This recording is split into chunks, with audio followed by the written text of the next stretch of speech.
Fala, jovens, beleza? Estamos aqui para mais um episódio do Moda é Foda Podcast. E hoje temos convidado especial, porque o cara, além de saber muito o que a gente vai falar, foi o divisor de águas no nosso projeto, né? Vamos entrar um pouquinho na pauta de gestão, que é uma coisa que eu queria muito trazer. Tô aqui para isso, né? E qual é a pauta de hoje, Will? Cara, eu costumo dizer que existe uma história da Overlabel antes e depois dos caras, né? E a E, gente tá aqui com um deles hoje. e isso é legal porque é exatamente a gente tem esse objetivo, né? De não trazer só questões inspiracionais, só coisas diretas em relação a produto, a brand. Também tem muito gestão. E a pauta de hoje é... A pauta de hoje é cultura é a sua marca. Cara, apresente esse cara, por favor. O cara é sócio fundador e CEO da PWR Gestão, especialista em estratégia, gestão de resultados e gestão de pessoas. Desde 2009 atua em projetos de planejamento estratégico, reestruturação empresarial, focados em potencialização de crescimento e turnaround, né, dos segmentos do varejo, saúde, bem-estar, entretenimento, serviço, construção e alimentação. O cara é graduado em administração de empresas com MBA em gestão empresarial. Seja bem-vindo, Wilson Sá. É um prazer enorme, galera. Muito obrigado pelo convite. Vocês sabem que eu sou um soldado da Overlabel, né? Que é a marca, né? O grupo de moda de vocês. O que vocês me pedirem para fazer, eu vou fazer com o maior prazer do mundo. Nossa história de fato se confunde, né? A história da PWR com a história do grupo Overlabel. São boas histórias já, histórias de risada, história de estresse, história de confusão, muita coisa para contar. E que a gente vai falar um pouquinho hoje, né? Trazer um pouquinho desse universo, de tudo que a gente vê nas empresas, no dia a dia. Hoje a PWR atende mais de 200 projetos simultaneamente. É um desafio comum a todos esses projetos, a cultura organizacional.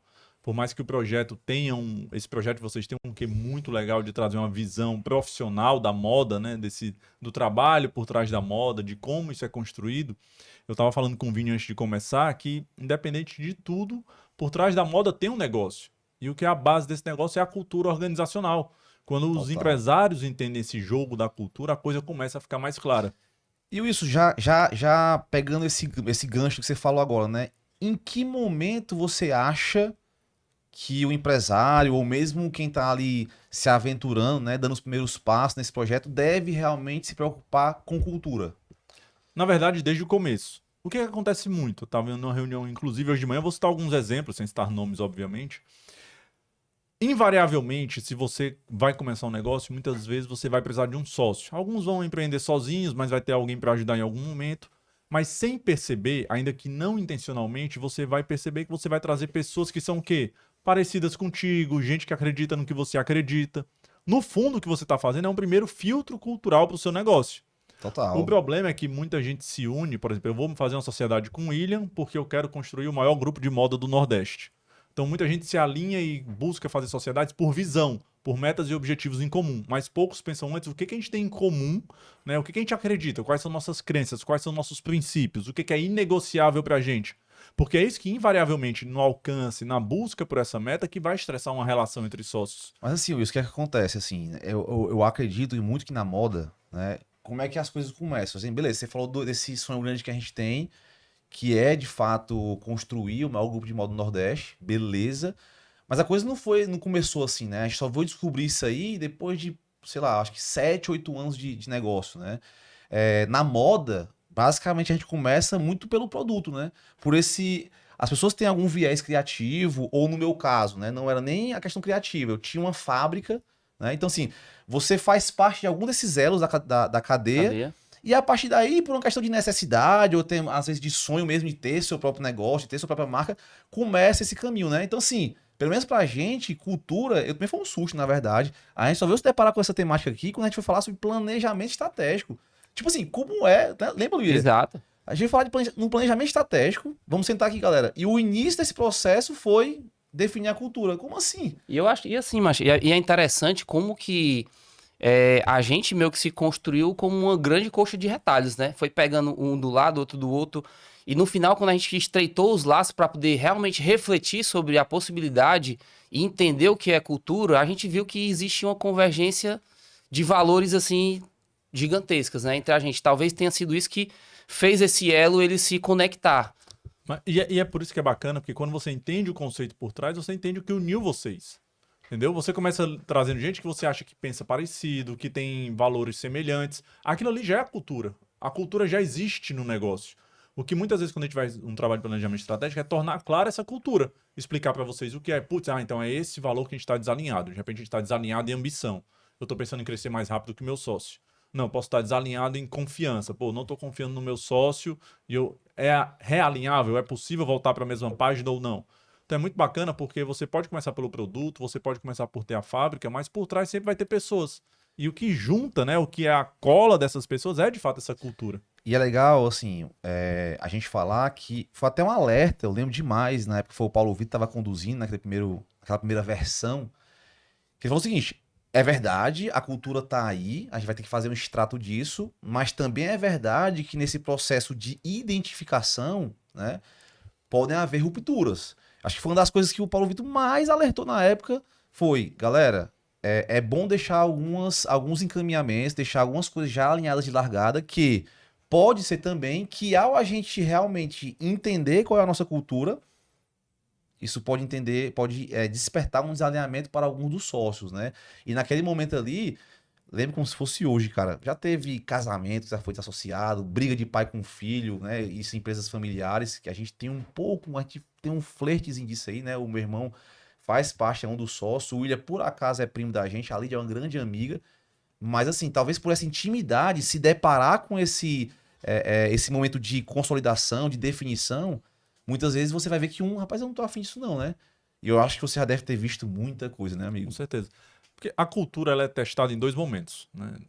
Na verdade, ela é testada em situações de estresse. E quando é que ocorrem situações de estresse de um negócio? Ou quando ele está crescendo muito rápido, então é aquele progresso desesperado, outro tentando colocar ordem no negócio e a coisa simplesmente não anda, então você ali testa o que é realmente importante para todo mundo.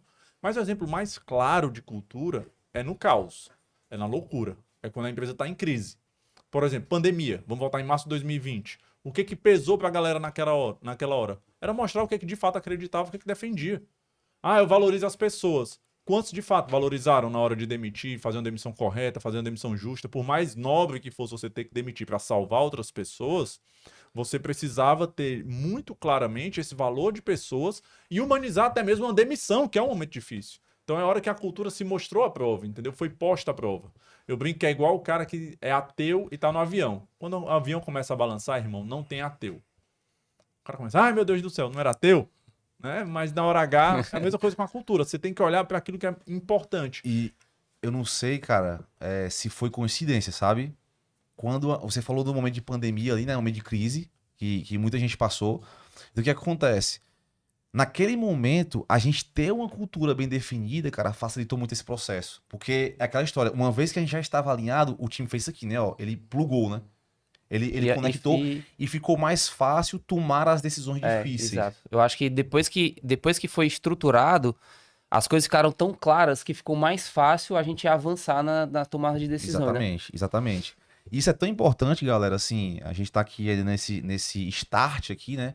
Que eu até trouxe aqui, eu fiz questão de trazer, né? Isso aqui é a camisa, é um dos nossos uniformes lá. Tá pegando aí, Bruno, tá? Essa aqui? Show. Ó, esse aqui é um dos nossos uniformes, tá? A gente tem algumas versões dele e nele a gente literalmente estampa os nossos valores, né? Ficou muito fácil depois desse processo aqui. Primeiro a gente entendeu como diretoria, né? Na hora de disseminar pro time e explicar cada um desses valores, o porquê de cada um deles, Exatamente. né? E foi muito legal porque nesse processo, assim como os diretores, assim como os sócios entenderam que isso aqui já existia, que foi um compilado, os próprios colaboradores, a turma que faz parte do time, se identificou nisso, né? Porque assim como um trato, né? Um acordo de sociedade, a gente também contrata a partir daqui, né? Exatamente. E é uma coisa que é bacana, porque quando a gente fala de cultura organizacional, quando é um tema novo para muita gente, parece uma coisa Globo Repórter, né? Cultura organizacional, o que é? O que come? Do que se alimenta? E você imagina isso para quem tá ali acostumado a trabalhar com arte, Exatamente. com produto, né? Essa parte mais sensorial, né? Como o William gosta de falar, essa parte mais intangível do negócio, parar para poder falar sobre isso, né? E não só isso, o cara que é muito analítico, que é muito voltado para número, também para ele é muito difícil, porque é intangível, pô. Dá uma bugada, né? Dá uma bugada, o cara não sabe por onde começar. Só que aí quando você começa a deixar claro, você permite o quê? Tem 4 passos que vão... Porque todo mundo fala assim, eu quero ter uma equipe mais engajada. Se tua equipe não entende isso daqui, ela não vai engajar. Tu pode fazer o programa que for de reconhecimento, o programa de meritocracia que for. Esse engajamento ele vai acontecer no curto prazo, mas no médio e longo prazo a pessoa não vai estar engajada de verdade com o teu negócio. Ei, o Wilson, é uma coisa que eu ia até te perguntar, né? O primeiro passo é definir a cultura. O processo agora de disseminar essa cultura, né? Como é que são esses passos? Perfeito. A gente gosta de falar que tem 4 passos. Primeiro você define a cultura, então na mesa de sócios, as principais lideranças definem, transformam em palavras o que é acredita, o que são os princípios, o que é inegociável para a empresa, qual a nossa missão, qual o nosso propósito. Depois explica para as pessoas. Então eu, como líder, vou lá explicar agora qual a cultura da minha empresa. O terceiro é que eu vou tentar entender se as pessoas agora concordam com essa cultura. Porque eu posso ter explicado e o cara falar, agora cobrar resultado. Eu sou uma empresa focada em resultados, como o caso que eu estava hoje de manhã.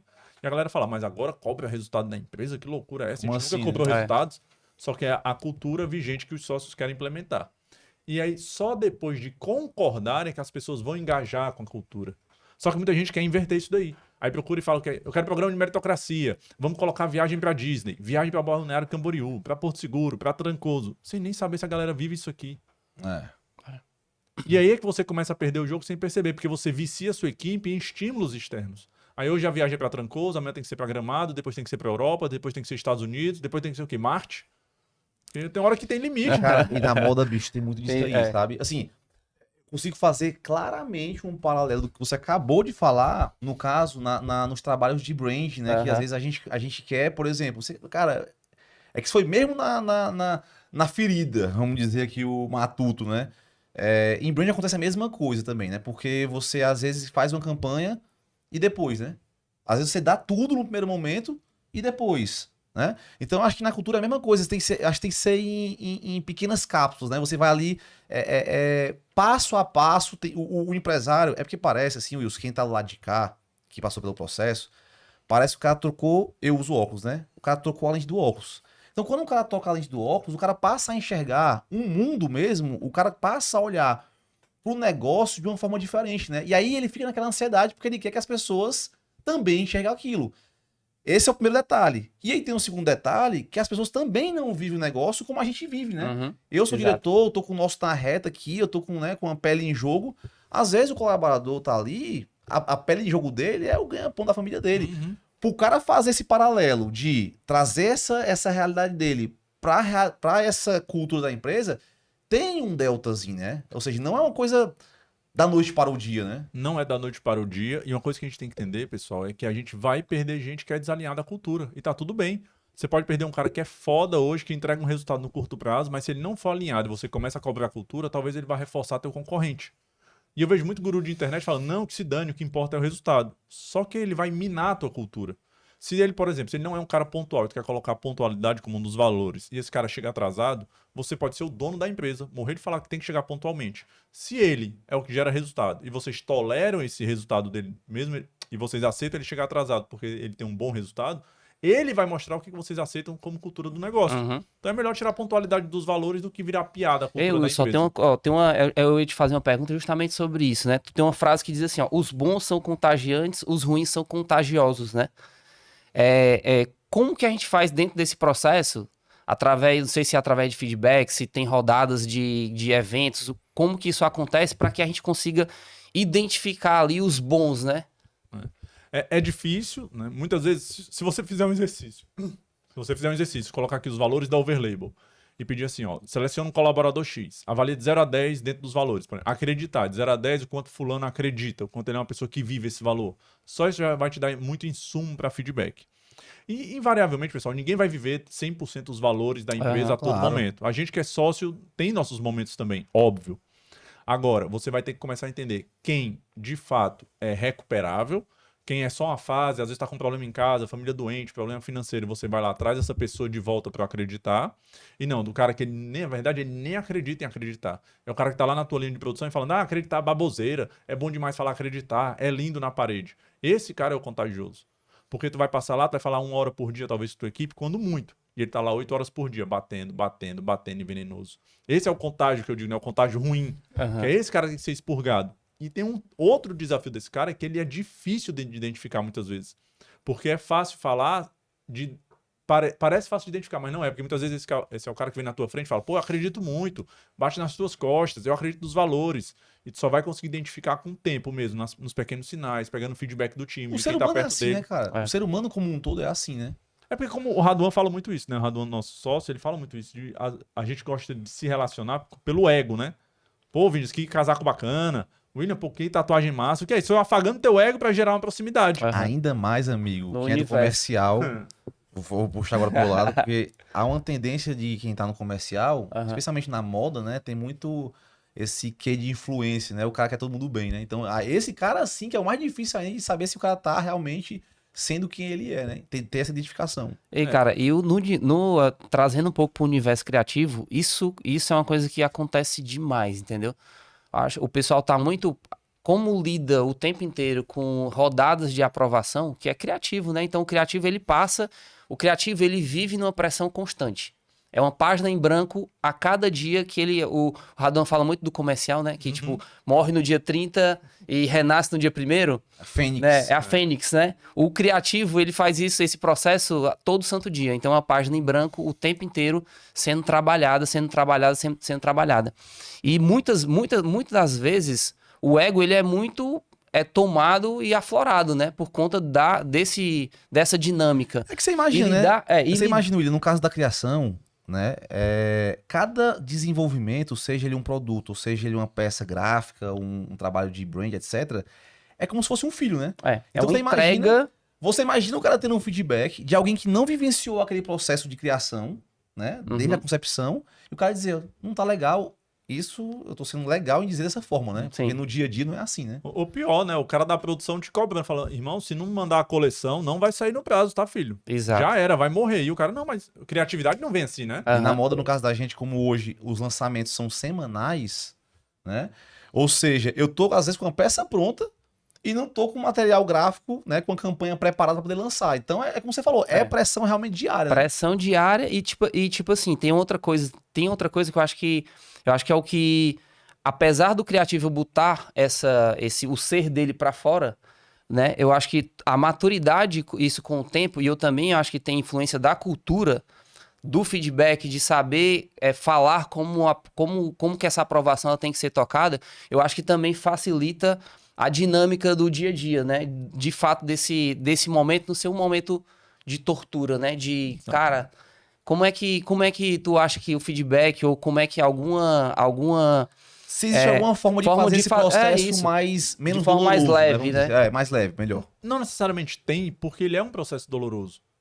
Porque ou eu estou buscando pessoas que acreditem nisso aqui radicalmente, e é muito difícil, porque tu tá lá, vamos pro mundo real, tu tá lá desesperado, tem que fechar os prazos com as coleções, tu tem que fechar o calendário pra produção rodar, pro comercial rodar, tu tá lá desesperado. Chega um currículo, o cara é um excelente técnico, um puta técnico, tu sabe que ele vai resolver ali no curto prazo. Na boa, tu vai flexibilizar os valores pra trazer esse cara pra dentro, porque tu tá na dor de barriga, tu tá Claro. desesperado pra Aham. resolver. Só que aí no dia a dia o que tu faz? Tu vai tentar alinhar. Pô, o cara é bom, eu tenho que fazer ele ter empatia coletiva. Só que o cara pode ter zero empatia coletiva, usando aqui o exemplo da Uber. Só que ele começa a entregar, ele resolve aquele teu problema no curto prazo, tu começa a não procurar mais outra pessoa pra repor a vaga. Então a única forma que tem é você não abrindo mão. Beleza, traz o cara no curto prazo pra resolver, mas não para de procurar alguém que acredita, porque esse cara que não acredita, ele vai sair, pô. Ele pode não sair amanhã, mas ele vai sair. Uma hora vai, né? Uma hora vai. E aí tem um método que não é muito politicamente correto, que eu brinco com o Dudu muitas vezes. Esse aqui é o bom pra dizer aqui, cara. Esse é o verdadeiro. Esse aqui é o espaço que você tem pra poder falar esse tipo de insight, né? É porque eu fico puto que às vezes eu chego pro empresário e falo assim, não, mas tem que demitir fulano, não tem condições. Ele fala, não, mas a minha empresa não roda sem um fulano. Aí eu, pelo amor de Deus, seguro de vida pro fulano, porque se ele sair for atropelado por um ônibus na saída da empresa, a gente fechou amanhã, né? Então eu brinco que tem a política do atropelamento de ônibus. Se ele morrer amanhã, como é que a empresa roda? Isso muda o jogo. O cara pensa assim, putz, eu tenho que trazer outra pessoa, realmente. Não dá pra ficar dependente dele. E a cultura, na verdade, ela tira o cara totalmente da zona de conforto, né? Porque a partir do momento que o cara, da noite para o dia, né? Uma vez que ele definiu... Porque assim, essa cultura existia, beleza. Mas na hora que eu boto na parede, vamos botar assim, né? Como esse marco, né? No dia que eu dissemino isso aí, a partir dali eu vou ser cobrado para poder fazer esse filtro dos que vão entrar a partir disso aqui, né? E fazer essa avaliação que você falou. A partir do momento que eu tenho esse filtro que eu não tinha antes, eu também, como diretor, vou ser cobrado por isso, né? Porque eu também tem essa outra jogada, né? O próprio time passa a exigir de você, né? Então, assim, eu acho que esse lance do atropelamento aí, ele é muito importante também, né? Porque põe em xeque exatamente isso que a gente tá conversando. É por isso que, muito provavelmente, quando o Paulo foi definir com vocês isso daqui, o que ele falou? Vocês têm que ser o exemplo inquestionável da cultura. Inquestionável. Se o empresário, o cara que tá definindo sua cultura, ele não vive isso aqui na prática, a equipe não vai viver. Ponto final. Vai virar um enfeite bonito na parede. Tem uma analogia legal que eu gosto de fazer, que é o seguinte. Eu tenho minha filha, ela foi na PWR dia desse, vocês já foram, vocês sabem que tem nossos valores na parede. E eu digo, o que tem naquela parede é o que eu quero ensinar pra minha filha. São os Legal. valores que eu Massa. quero passar pra ela. Então isso é meu. E eu sei que é o mesmo valor que o Paulo Vitor quer passar pros filhos dele, que o Radon vai passar pros dele, o Dudu, o Miguel. Por quê? Porque é o que a gente vive no dia a dia. Eu não quero ninguém forjado na minha cultura. Eu quero encontrar pessoas que vivam aquilo ali. E vai ter gente, entrou uma menina agora de 18 anos na PWR. Por quê? Porque eu vi os traços culturais. Claro. Por um processo seletivo eu não vou ter certeza, mas eu vi os traços culturais que podem sinalizar que ela vai dar certo na empresa. Wilson, eu tenho uma coisa que eu acho muito legal de vocês, desde a primeira vez que eu pisei na PWR, né? Que eu sentia esse lance da cultura, eu acho muito forte. Vocês têm vários ritos, né, durante o dia a dia de vocês, ou periodicamente, que reforçam isso. Até acho que o branding incorporado dentro da cultura, eu acho que é uma coisa que também que eu vejo muito forte em vocês, né? Assim, ó, é muito fácil identificar um PWR. Você tá no canto, é fácil, entendeu?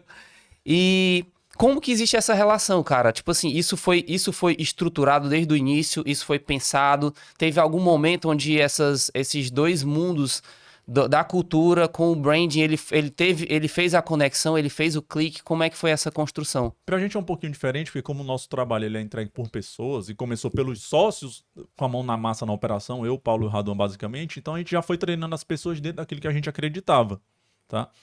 Só que aí, conforme a empresa vai crescendo, eu tenho que criar ritos que não dependam de mim. Isso é um ponto importante. Então, putz, vai ter Halloween em outubro na PWR. O nosso Halloween não é um Halloween qualquer, porque eu falo pro meu RH, eu não quero coisa de firma. Não me vem com ginástica laboral, com essas porra de firma, não. Me traz novidade. Busca benchmark, vai fora, viaja pra fora, mas me traz coisas alinhadas à nossa cultura. Então, o nosso Halloween, lá os monstrinhos, os fantasminhas, tem coisas que são anticultura, que é pra ser o terror. Uhum. Então, tem lá zona de conforto, ego, socialismo, coisas que a gente é totalmente contra e que pra gente sinaliza ali, ó, pronto, esse é o Halloween, isso aqui é o terror pra gente, entendeu? A Massa. pauta hoje não é brand, né?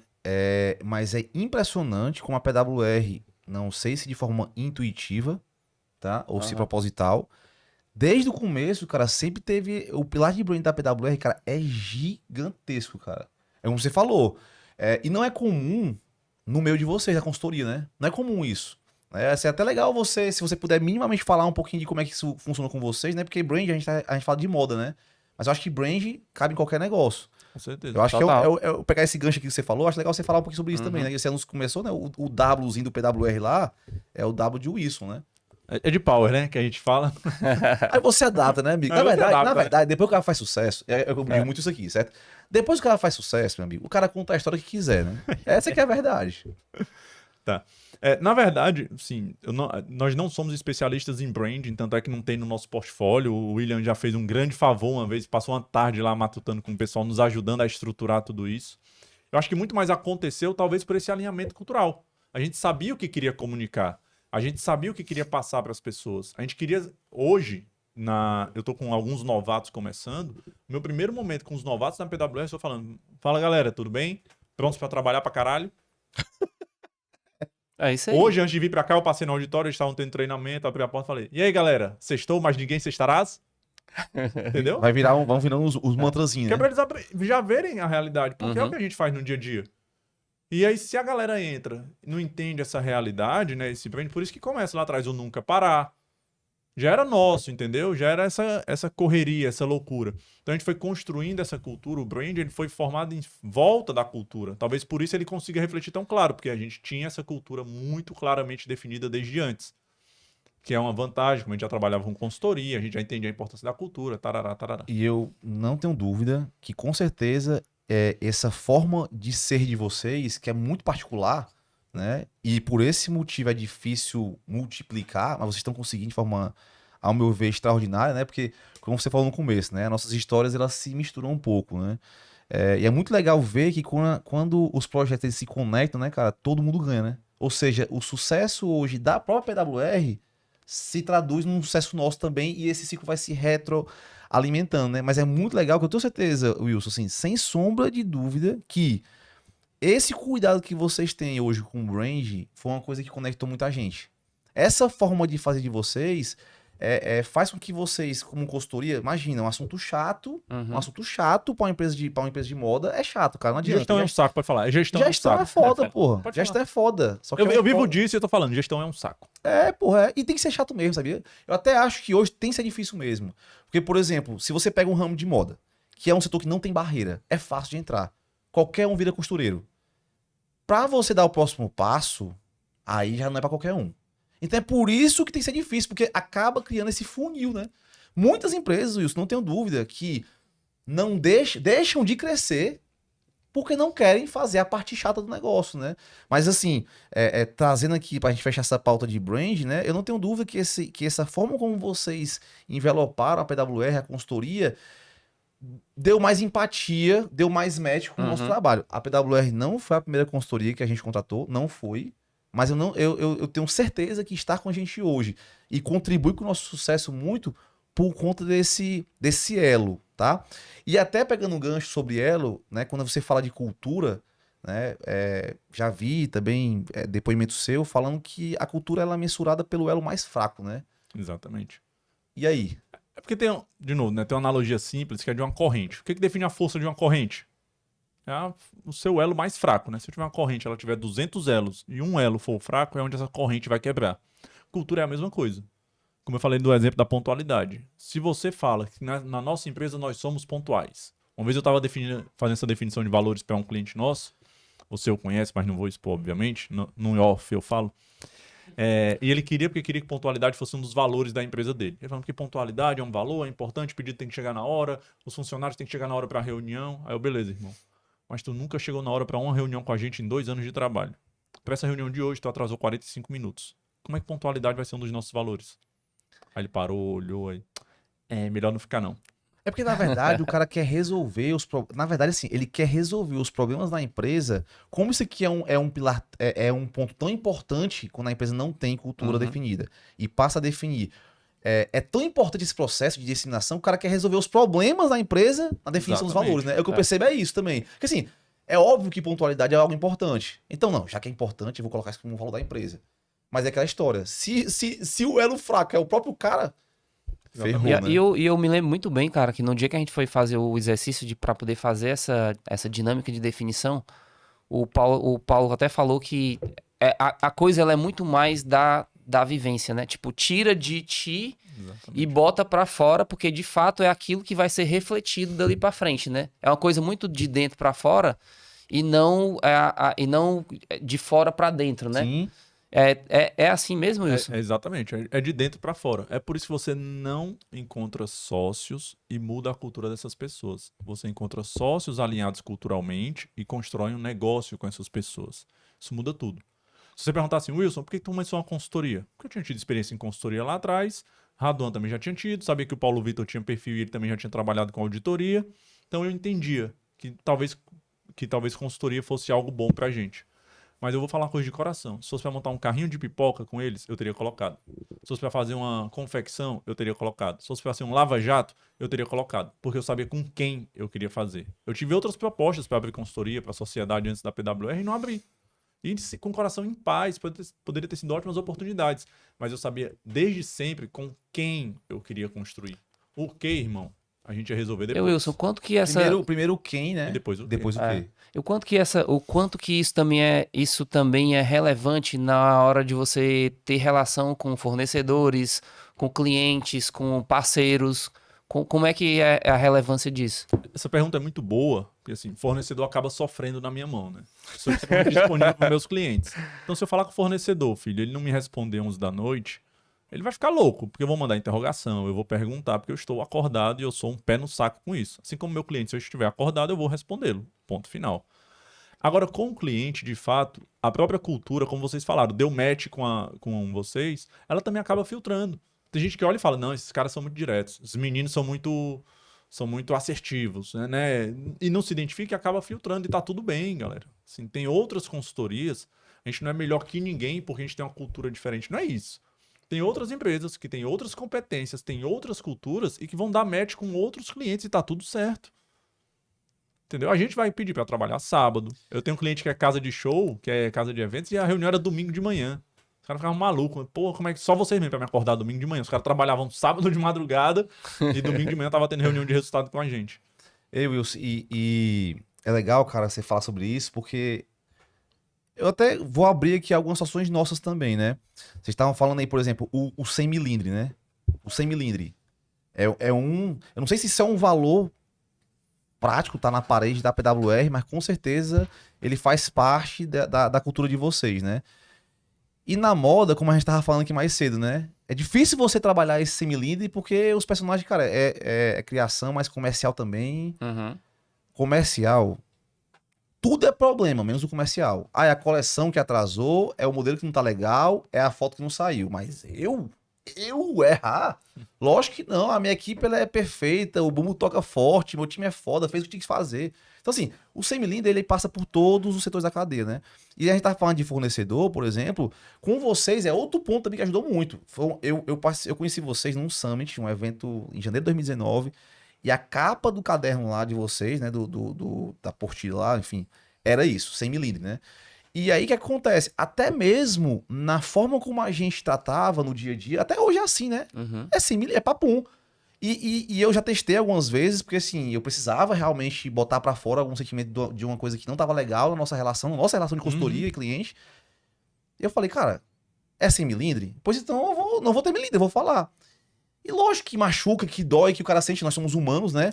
Mas na prática, cara, eu não vi em nenhum momento isso atrapalhar a relação.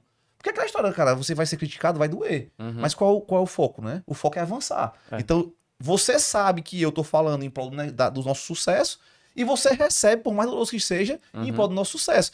E quando você cria uma relação, olha onde tá a cultura, que é essa parte agora que eu quero começar a entrar no nosso papo, né? Como que os resultados passam a surgir a partir daí, né? E isso é um exemplo. A nossa relação fica mais estreita, fica mais veloz e você começa a fazer com que a empresa ela ande mais rápido. Porque se eu tenho um processo seletivo mais ajustado, se eu tenho pessoas mais adequadas para nossa cultura, se eu começo a ter o 100 milímetros dentro do processo, dentro de casa e com os fornecedores, e se eu uso os valores como pilar, como por exemplo, né? A gente tem um valor que é a empatia coletiva. Irmão, em qualquer reunião, por mais que seja tensa, eu estou falando em prol do negócio, ou seja, a gente está aqui acreditando, estamos força para poder vencer, beleza? Mas assim, tenta ser empático com quem tá falando. Uhum. O cara tá sentindo uma dor ali, então tenta ser empático com a dor do cara. E quem tá falando também, tem também que ser empático, que é foda, tá falando o que tá sendo falado, então vamos lá. E, meu irmão, isso foi assim... Libertador, tá sendo, na né, verdade, pô? cara, libertador. Porque também, assim, a galera também começou a ter contrapartida com a gente. Mas essas relações internas da empresa e externas também, foi, assim, uma coisa que gerou outros resultados. E eu não tô falando aqui bonitinho, não é que falando de forma Uhum. gourmetizada, não, tá? A gente tem que criar um termo pra isso aqui dentro, viu? Na hora que os nossos clientes passaram a entender isso, porque isso vai derramando, né? E se conectaram com esse processo, cara, a relação com o nosso cliente mudou. O cara passou a comprar mais. Ele sabe que na hora que eu vou vender pra ele, eu tô sendo íntegro com ele, que é um dos valores nossos Uhum. também. O cara sabe que a gente quer genuinamente que ele cresça. É. Que a gente tá oferecendo o melhor produto não é pra venda dele, é para o cliente. Porque eu sei que se ele comprar, eu, na hora da venda, estou acreditando que aquele produto ali é o que vai ser melhor para ele. Isso na relação B2B. E para o cliente final também. Porque se a gente cria para que você realize belas histórias, a gente acredita que você, consumindo aquele produto ali, estando no momento seu de lazer, de descontração, num momento importante para você, você vai sim criar belas histórias. Cara, isso é tão louco isso aqui, cara, que aí eu acho que talvez, sabe, o Will, a gente trouxe um pouquinho também desse nosso DNA para esse meio da cultura, que é traduzir essas palavras em ação, né? Traduzir isso aqui para o nosso DNA. Então, por exemplo, eu no comercial, tá? Eu falo muito de sonho, sabe, Wilson? Até eu queria depois tua percepção sobre isso. Cara, qual é o teu sonho? Eu chego pro cara dessa forma aqui, qual é o teu sonho? E aí eu uso os valores como forma Uhum. de fazer o cara alcançar esse sonho. E eu pergunto pro cara, o sonho que eu tenho na Overlabel hoje, que eu quero também entrar nessa pauta aqui de missão, também de Sim. falar de propósito, que o propósito foi definido aqui com esse rapaz que tá na nossa frente aqui, certo? Na hora que você entende que o sonho da empresa, da match, com o teu sonho, com o sonho do William, vamos lá, o William é sócio, beleza. O sonho da empresa é o da empresa. Mas na hora que o sonho da empresa dá match, que é a missão, que é a visão, essas coisas, dá match com o que o William tá acreditando também, a gente consegue, através desses pilares que são valores, chegar lá, né? E aí a gente tem uma empresa que saiu em 2019, que é isso que é legal também, sabe? De uma empresa que, beleza, estava crescendo ali bem, mas que não via a grana. Foi por isso que a gente se conheceu até, fez a gestão financeira, para depois de 2, 3 anos de trabalho, a empresa praticamente dobrar de tamanho em relação ao faturamento e a equipe, e ter um resultado aí que eu posso até dizer, assim, com todo carinho aqui, assim, que é case, pô.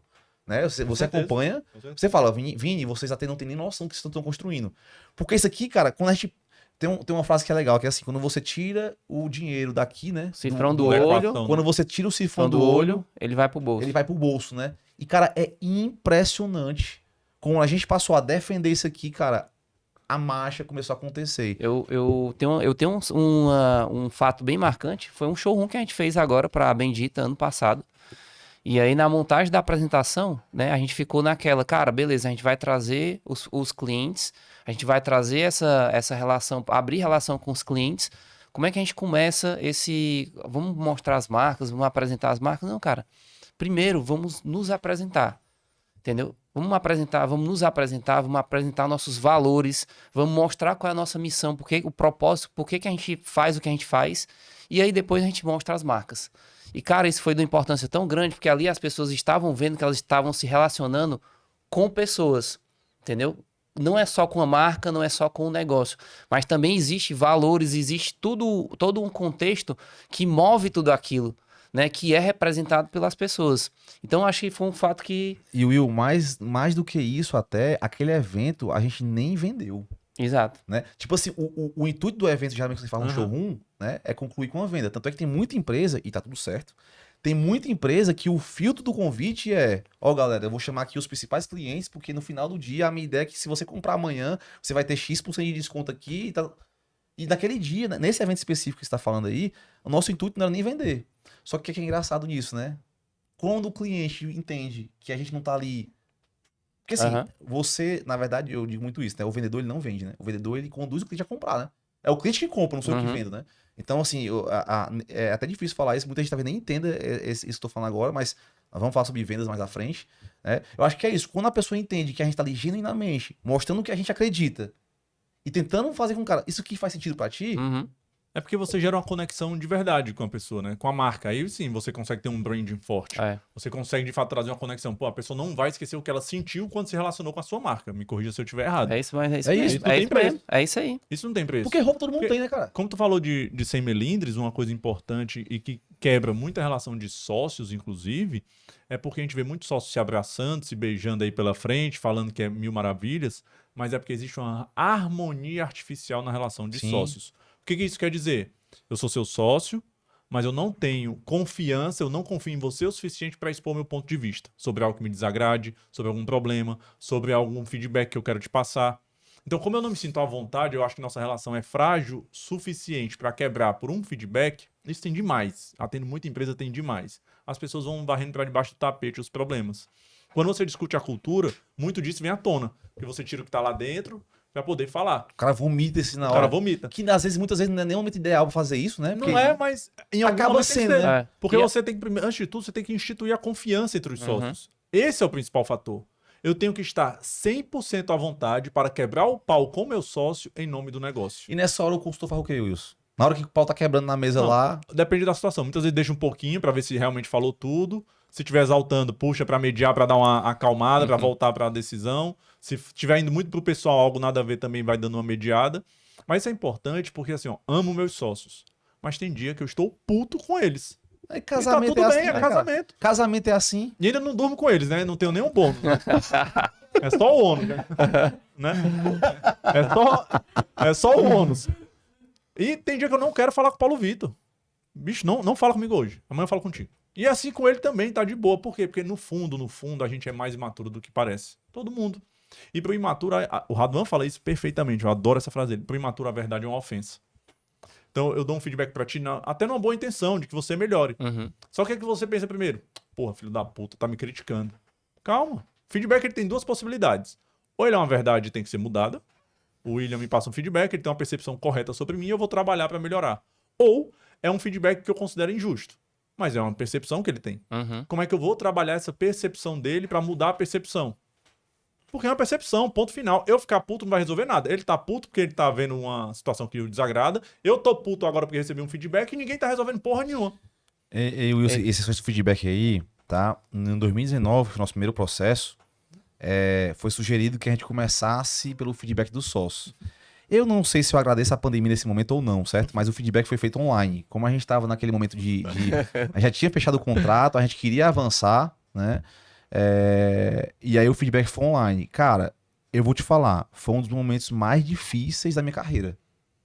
Porque foi no começo da nossa sociedade, né? Porque a Overlabel, no meu entender, ela tem 10 anos, né? Ela começou em 2012 ali pra gente, sabe? Só que, contratualmente falando, né? Foi em 2019 pra 20, né, Will? Foi, 2020. E aí, por isso que a gente fez essa amarração e tal. Então, assim, cara, eu tenho que ouvir do meu irmão, do William e da Lídia algumas verdades, e eles estavam certos, né? Foi cruel, mas eu também tive a oportunidade de fazer o mesmo, né? Foi uma rodada. E pra mim, cara, o mais extraordinário disso, eu não me lembro agora se foi 2020 ou foi 2021, que a gente teve num desses momentos aí, a gente fez uma olhar pra trás, né? Vamos revisar lá o que a gente tinha passado lá atrás. Isso, exato. Eu tive um feedback extremo oposto disso. Cara, Vini, eu quero te elogiar porque você ouviu, né?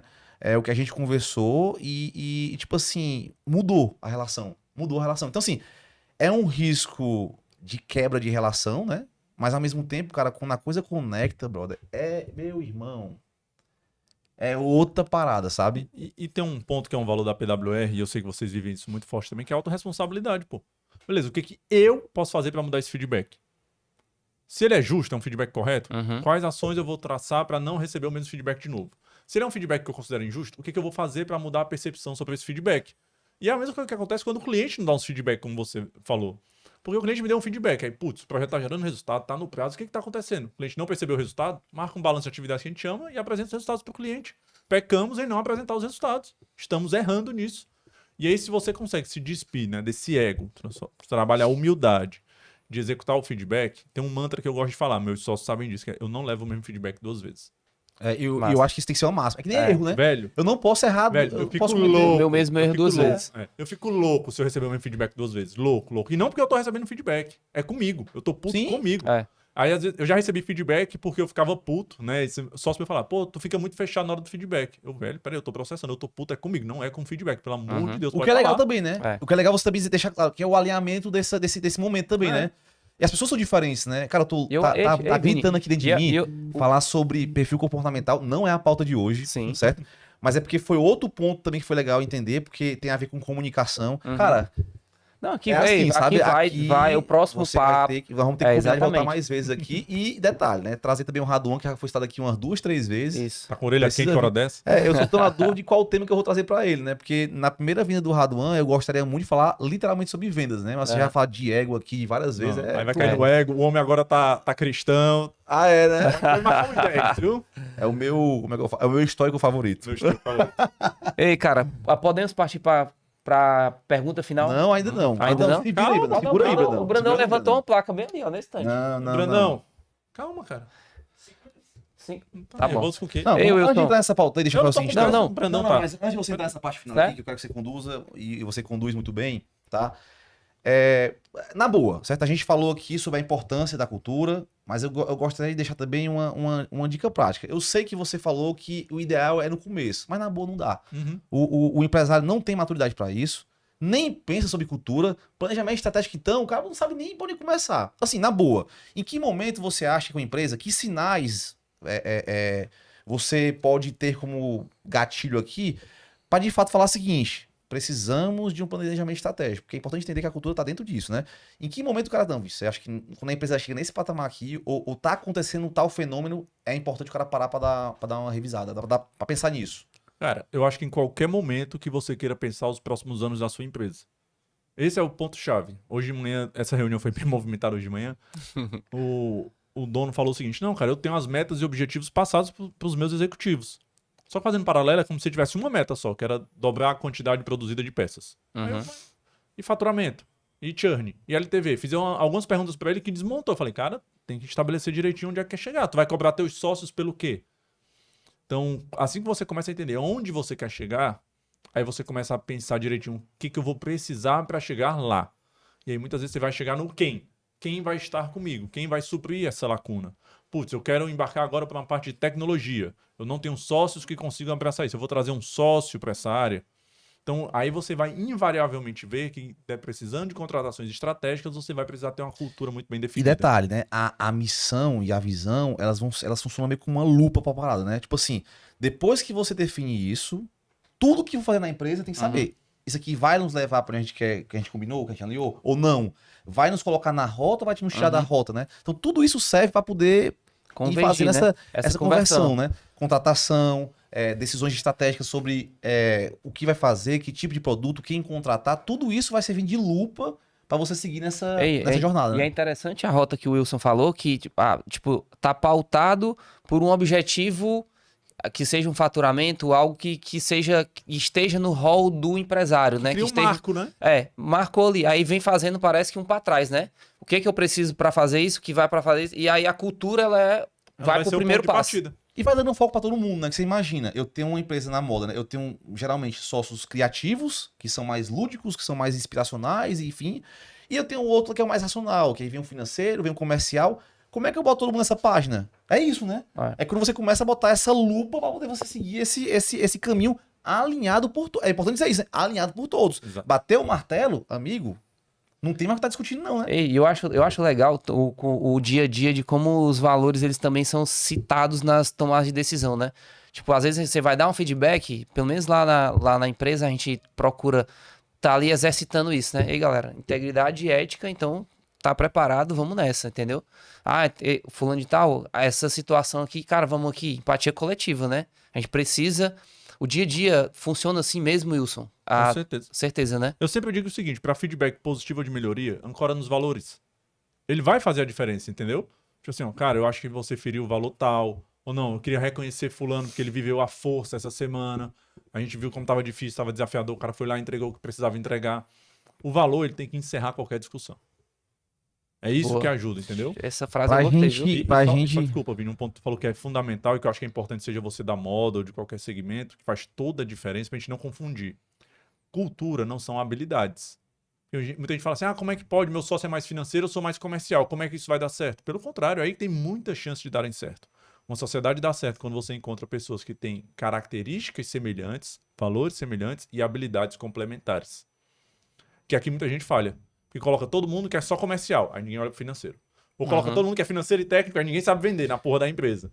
Aí você se perde, mas cultura, independente de perfil comportamental, independente de habilidade, ser mais criativo, menos criativo, a cultura é para ser radicalmente alinhada entre os sócios.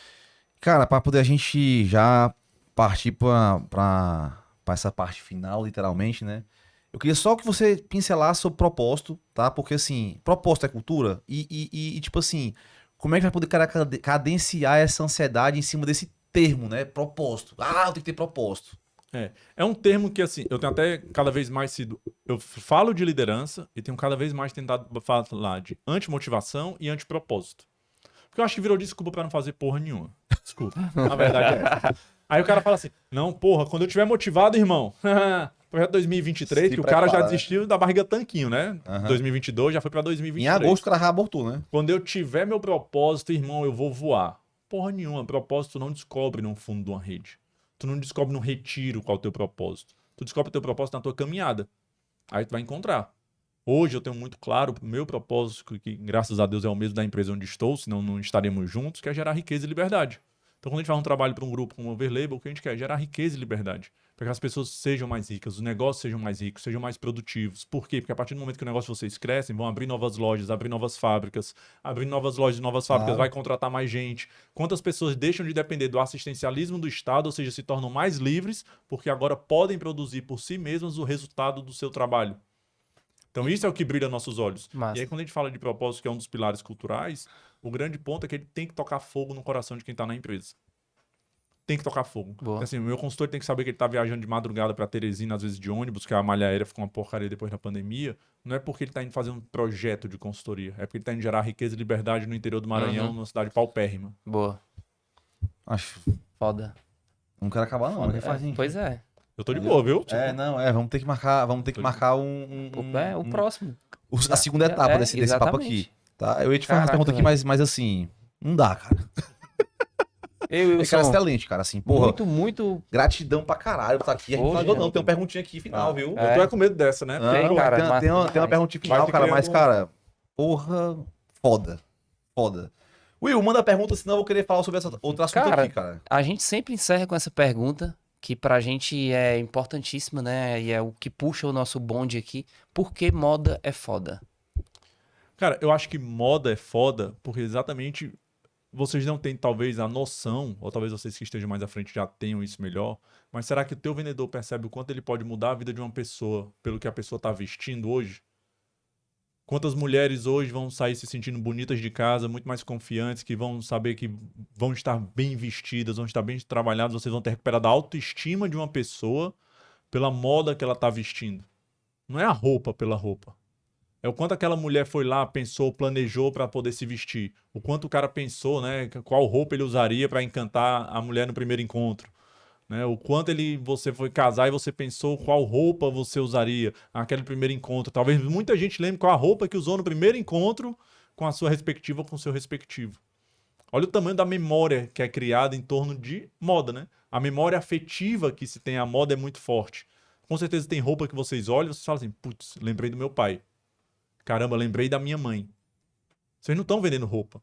Vocês estão vendendo memórias, histórias, afeto, autoestima, um casamento aí, que pode cara. ser reconstruído, Boa. É isso aí, um cara. filho que vai poder brincar com um pai, uma família que vai ter aquele senso de família, porque saiu todo mundo com o mesmo look, né? Tem gente que diz que é brega, tem gente que diz que não é.